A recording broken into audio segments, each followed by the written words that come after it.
All right, so today we're going to talk about some vocabulary words that you're going to need to do today's assignment. And you might want to write these down in your science journal or on a scratch piece of paper so that you'll have access to these later on.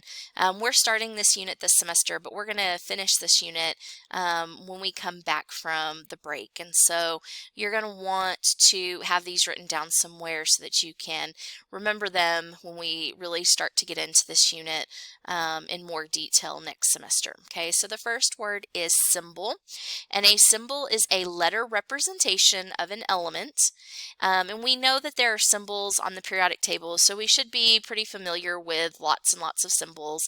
But one thing that we're not as familiar with is seeing symbols with other symbols. So we're used to just kind of seeing them stand alone by themselves on the periodic table. So in a symbol, the first letter is always going to be capitalized.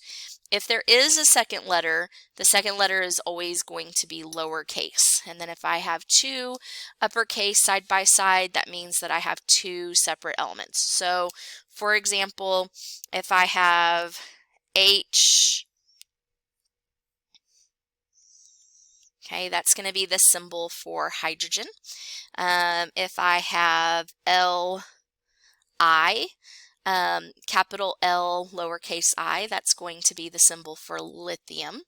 But if I have H, L, I together, that still means that I have two separate symbols there. I have an atom of hydrogen, and then I also have an atom of lithium.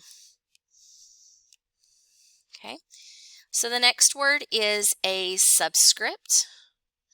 And a subscript is a small number that comes after the symbol. So for example, H2O, the 2 is going to be my subscript, and it tells me how many of each element I have. So for example, this 2 tells me I have 2 hydrogens.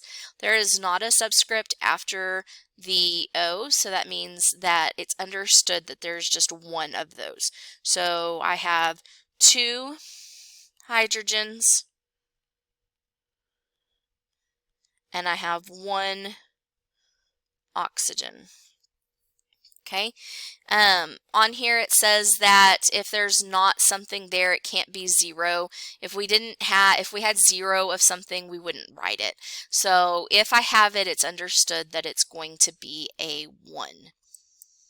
Okay, our next word is going to be coefficient, and a coefficient is the large number that comes before the formula. So 2H3O, this 2 is the coefficient, and it tells me how many molecules of this formula I have.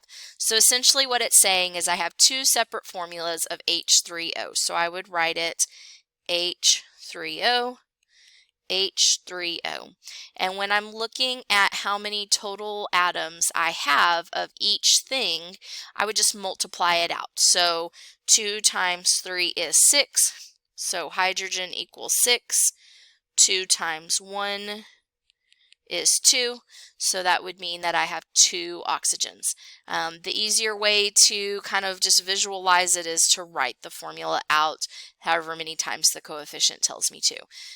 So again, the large number before the formula is going to be the coefficient. The small number is going to be the subscript. Okay.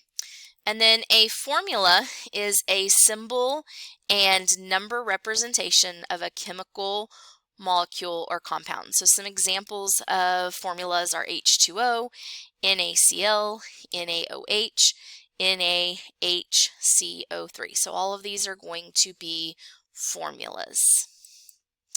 All right, so for today's activity, we're going to use these pictures of cars, and some of them are going to be ATVs, some of them are going to be bikes, some of them are going to be cars, and all of them have a formula.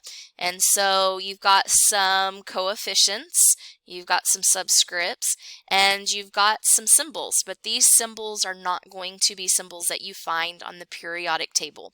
These are going to be symbols that are just made up, and they are very specific to the type of vehicle that you're looking at. And so some of these have some things in common. So for example, all of them have a WH. So you have to think, Okay, what is a WH? This first one right here has 4 WHs. This one right here has 4 WHs. This one has 4, but if you look carefully, this one only has 3. This one has 2, and each of these have 2. So remember, this 5 just means that I have 5 of those bikes, okay?